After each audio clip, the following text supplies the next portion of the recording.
नमस्ते। कभी सोचा है कि कोई भी फेवरेट गाना हमारे कानों तक आखिर पहुंचता कैसे है? या ये सोचा है कि आसमान में बिजली तो पहले दिख जाती है, लेकिन बादल गरजने की आवाज थोड़ी देर से क्यों आती है? इन सारे सवालों के जवाब छुपे हैं एनसीईआरटी के चैप्टर 11 साउंड यानी कि ध्वनि में। तो इस विश्लेषण में सबका स्वागत है। अगले कुछ मिनट्स में हम लोग हर उस आवाज के पीछे का साइंस समझेंगे। रेडी? चलिए शुरू करते हैं। तो चलिए शुरुआत एक ऐसे सवाल से करते हैं जिसे हम सब ने कभी ना कभी जरूर एक्सपीरियंस किया है। आसमान में बिजली पहले चमकती है, लेकिन गरजने की आवाज थोड़ी देर बाद आती है। ऐसा क्यों होता है?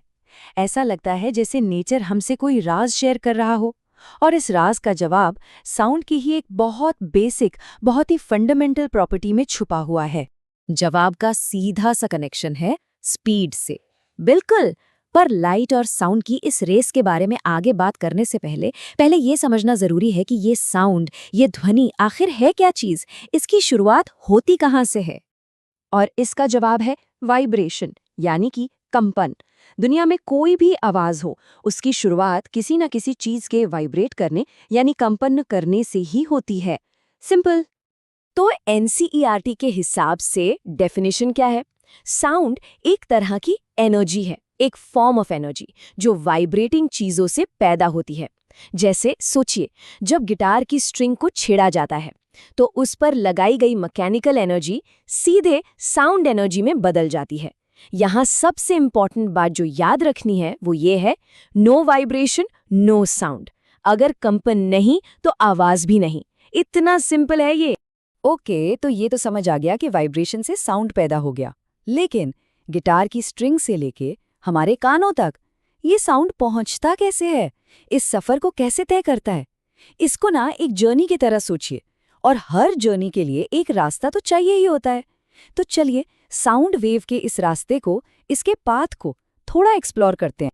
और यहीं पर आता है एक बहुत ही क्रूशल कॉन्सेप्ट, मीडियम यानी माध्यम। साउंड को ट्रैवल करने के लिए, आगे बढ़ने के लिए कुछ ना कुछ चाहिए, चाहे वो सॉलिड हो, लिक्विड हो या गैस। यही वजह है कि स्पेस में, अंतरिक्ष में बिल्कुल शांति होती है। क्यों? क्योंकि वहां कोई मीडियम ही नहीं है।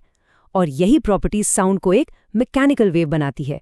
मतलब एक ऐसी वेव जिसे चलने के लिए मैटर की जरूरत है, बिल्कुल वैसे ही जैसे समुंदर की लहर को आगे बढ़ने के लिए पानी की जरूरत होती है। अब इस स्लाइड पर जरा ध्यान दीजिए। देखिए, जब कोई चीज वाइब्रेट करती है ना, तो वो अपने आगे मौजूद हवा के पार्टिकल्स को धक्का देकर एकदम पास ले आती है। यहाँ बन जाता है एक हाई प्रेशर का एरिया, इसे कहते हैं कंप्रेशन। और फिर जब वही चीज वाइब्रेट करते हुए पीछे जाती है तो पार्टिकल्स को जगह मिलती है और वो फैल जाते हैं। यहाँ बन जाता है लो प्रेशर का एरिया, इसे कहते हैं रेयरफैक्शन। और बस इन्हीं कंप्रेशंस और रेयरफैक्शंस की जो चेन बनती है, वही हमारे कानों तक साउंड बनकर पहुंचती है। पार्टिकल्स का ये जो आगे पीछे का मूवमेंट है ना, यही साउंड को एक लॉन्जिट्यूडनल वेव बनाता है। इसको समझने के लिए एक स्लिंकी स्प्रिंग को इमेजिन कीजिए। अगर उसके एक सिरे को दबाकर छोड़ दिया जाए तो वो दबाव, वो कंप्रेशन आगे बढ़ता है ना? पार्टिकल्स बिल्कुल ऐसे ही ट्रैवल करते हैं, वेव के चलने की डायरेक्शन के पैरेलल। और हाँ, एक बात हमेशा याद रखनी है, ये एग्जाम के लिए बहुत इंपॉर्टेंट है। पार्टिकल्स खुद चलकर हमारे कानों तक नहीं आते, वो तो बस अपनी जगह पर आगे पीछे वाइब्रेट करते हैं और एनर्जी को आगे ट्रांसफर करते जाते हैं। तो अब जब साउंड वेव का बेसिक स्ट्रक्चर समझ आ गया है, तो चलिए अब इसकी एनाटॉमी को, इसके अलग अलग हिस्सों को डीकोड करते हैं। आखिर सोचिए, एक बांसुरी की मीठी सी धुन और एक ढोल की जोरदार आवाज, इन दोनों में आखिर फर्क क्या होता है? ये जो ग्राफ है ना, ये साउंड का एक विजुअल ब्लूप्रिंट है। समझिए, एक तस्वीर है। इसमें जो ऊपर जाते हुए पीक्स यानी पहाड़ दिख रहे हैं, वो हैं कंप्रेशंस यानी हाई प्रेशर वाले एरिया। और जो नीचे जाते हुए वैलीज यानी घाटियां हैं, वो हैं रेयर फ्रैक्शंस यानी लो प्रेशर। बस इन पहाड़ों और घाटियों के बीच का फासला और इनकी ऊंचाई, यही दो चीजें डिसाइड करती हैं कि आवाज आखिर सुनाई कैसी दे। अच्छा, ये टेबल इस चैप्टर का बिल्कुल कोर है। इसको बहुत आराम से समझते हैं। पहली चीज है लाउडनेस, मतलब आवाज कितनी तेज या धीमी है। ये डिपेंड करती है वेव के एम्पलीट्यूड पर, यानी उसकी हाइट पर। ग्राफ में पहाड़ जितना ऊंचा, आवाज उतनी ही लाउड। सिंपल। दूसरी चीज है पिच। इसका मतलब है कि आवाज कितनी पतली यानी श्रिल है या कितनी मोटी यानी फ्लैट है, ये डिपेंड करती है फ्रीक्वेंसी पर। फ्रीक्वेंसी मतलब 1 सेकंड में कितनी वेव्स आ रही हैं।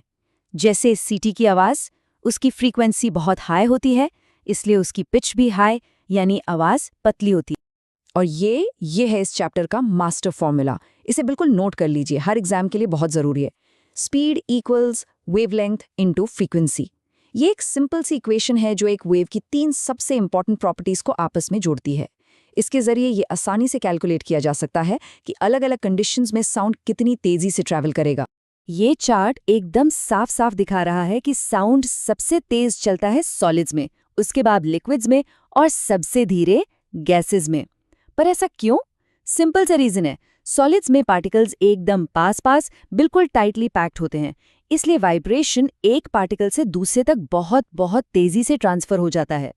इसको एक ह्यूमन चेन की तरह सोचिए, लोग जितने पास खड़े होंगे मैसेज उतनी ही जल्दी आगे पास होगा। अच्छा, अब तक हमने देखा कि साउंड चलता कैसे है। अब बात करते हैं कि जब साउंड किसी चीज से टकराकर वापस आता है तब क्या होता है, यानी कि रिफ्लेक्शन ऑफ साउंड।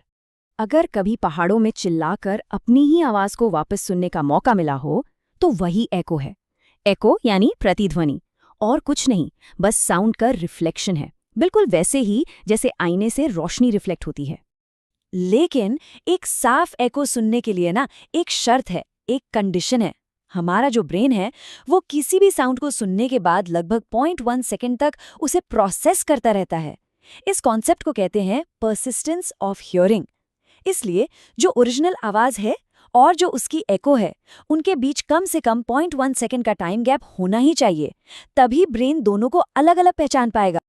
और उस 0.1 सेकंड के टाइम गैप को पाने के लिए जहां से आवाज आ रही है सोर्स और जहां से टकराकर लौट रही है रिफ्लेक्टिंग सरफेस, उनके बीच कम से कम 17.2 मीटर की दूरी होनी जरूरी है। ये नंबर बहुत बहुत इंपॉर्टेंट है, एग्जाम्स में ये वैल्यू डायरेक्ट पूछी जाती है। अंदाजा लगाने के लिए ये लगभग एक क्रिकेट पिच की लंबाई के बराबर है। कभी किसी बड़े खाली हॉल में आवाज गूंजती हुई महसूस हुई है ना? वो इसलिए होता है क्योंकि साउंड बार बार मल्टीपल टाइम्स दीवारों से रिफ्लेक्ट होता रहता है। इससे एक स्ट्रेच्ड आउट थोड़ा ब्लरी सा साउंड बनता है। इसी को कहते हैं रिवर्बरेशन। अब सोचिए, अगर किसी खाली हॉल में कॉन्सर्ट हो तो वो एक अकूस्टिक नाइटमेयर बन जाएगा, कुछ साफ सुनाई नहीं देगा। इसीलिए ऑडिटोरियम्स में पर्दे, कारपेट्स और खास साउंड अब्जॉर्बिंग पैनल्स लगाए जाते हैं ताकि इस गूंज को कम किया जा सके। तो चलिए अब साउंड की एक ऐसी दुनिया में चलते हैं जिसे हम अपने कानों से सुन तो नहीं सकते, लेकिन जिसके एप्लीकेशंस कमाल के हैं। देखिए, हम इंसान जो हैं वो 20 हर्ट्ज के लेकर 20,000 हर्ट्ज के बीच की फ्रीक्वेंसी ही सुन सकते हैं। इसे कहते हैं ऑडिबल रेंज। इससे नीचे की फ्रीक्वेंसी को कहते हैं इंफ्रासाउंड। समझिए, ये एलिफेंट्स और राइनोस की सीक्रेट लैंग्वेज है। और 20,000 हर्ट्ज से ऊपर की फ्रीक्वेंसी है अल्ट्रासाउंड। ये बैट्स और डॉल्फिन्स की दुनिया है। वो इसका इस्तेमाल रास्ता खोजने यानी नेविगेशन के लिए करते हैं। और इस अल्ट्रासाउंड के एप्लीकेशंस तो माइंड ब्लोइंग हैं। छोटे छोटे डेलिकेट इलेक्ट्रॉनिक पार्ट्स की सफाई से लेकर मेडिकल फील्ड में अल्ट्रासोनोग्राफी तक, जिसकी मदद से बिना कोई कट लगाए शरीर के अंदर के ऑर्गन्स को देखा जा सकता है। इतना ही नहीं, इसी अल्ट्रासाउंड से किडनी स्टोन्स को तोड़कर बिल्कुल पाउडर बनाया जा सकता है। ये है इस इनविजिबल साउंड की असली पावर। ये स्लाइड एक बहुत ही ब्रिलियंट इंडस्ट्रियल यूज दिखा रही है। बड़े बड़े मेटल ब्लॉक्स के अंदर अगर कोई क्रैक छुपा हुआ है तो उसका पता कैसे लगाएं? उनके अंदर से अल्ट्रासाउंड वेव्स भेजी जाती हैं। जहां भी क्रैक या कोई फ्लॉ होता है वहां से वेव रिफ्लेक्ट होकर वापस आ जाती है और डिफेक्ट आराम से पकड़ में आ जाता है। सोच के देखिए, ये टेक्नोलॉजी ब्रिजेस और एयरप्लेन्स को सेफ रखकर कितनी जानें बचाती है। तो चलिए एकदम फटाफट सारे जरूरी पॉइंट्स को रिवाइज कर लेते हैं। पॉइंट नंबर 1, साउंड वाइब्रेशन से पैदा होने वाली एनर्जी है। 2, ये एक लॉन्गिट्यूडनल वेव है जिसे चलने के लिए मीडियम चाहिए। 3, लाउडनेस डिपेंड करती है एम्पलीट्यूड पर और पिच डिपेंड करती है फ्रीक्वेंसी पर। 4, इको के लिए मिनिमम 17.2 मीटर की दूरी जरूरी है। एंड 5, अल्ट्रासाउंड इंडस्ट्री और मेडिसिन में एक बहुत ही पावरफुल टूल है। और अब जाते जाते एक ऐसा सवाल जो इस चैप्टर के कॉन्सेप्ट्स को टेस्ट करेगा। देखिए, हमने ये जाना कि गर्मी में यानी टेम्परेचर बढ़ने पर साउंड की स्पीड बढ़ जाती है। तो सोचिए, अगर गर्मी के किसी दिन कोई पहाड़ों में जाकर चिल्लाता है तो उस तक एको जल्दी लौट कर आएगा या देर से? इस पर विचार जरूर कीजिएगा। मिलते हैं अगले विश्लेषण में।